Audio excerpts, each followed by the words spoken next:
ఐదేళ్లు తానే సీఎంగా ఉంటానని చెప్పడంతో పాటు భవిష్యత్తులో ముఖ్యమంత్రిగా ఉంటానని కర్ణాటక సీఎం సిద్దరామయ్య కుండబద్దలు కొట్టారు.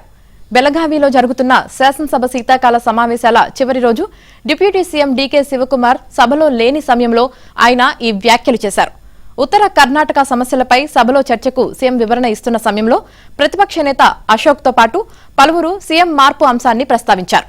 దీంతో సీఎం సిద్దరామయ్య ఆగ్రహానికి గురయ్యారు. బీజేపీ కర్ణాటకలో ఎప్పటికీ అధికారంలోకి రాదన్నారు. తన పదవికి డోకా లేదన్నట్టు వ్యాఖ్యలు చేశారు. 2.5 ఏళ్లు అని ఎక్కడా చెప్పలేదని, అటువంటి తీర్మానం ఏదీ లేదన్న సిద్దరామయ్య నేడు రేపు ముఖ్యమంత్రిని తానే అని స్పష్టం చేశారు.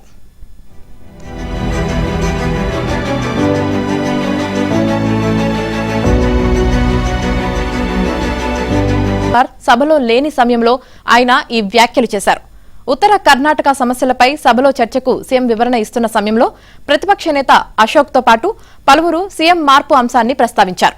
దీంతో సీఎం సిద్దరామయ్య ఆగ్రహానికి గురయ్యారు. బీజేపీ కర్ణాటకలో ఎప్పటికీ అధికారంలోకి రాదన్నారు. తన పదవికి డోకా లేదన్నట్టు వ్యాఖ్యలు చేశారు. 2.5 ఏళ్లు అని ఎక్కడా చెప్పలేదని, అటువంటి తీర్మానం ఏదీ లేదన్న సిద్దరామయ్య నేడు రేపు ముఖ్యమంత్రిని తానే అని స్పష్టం చేశారు.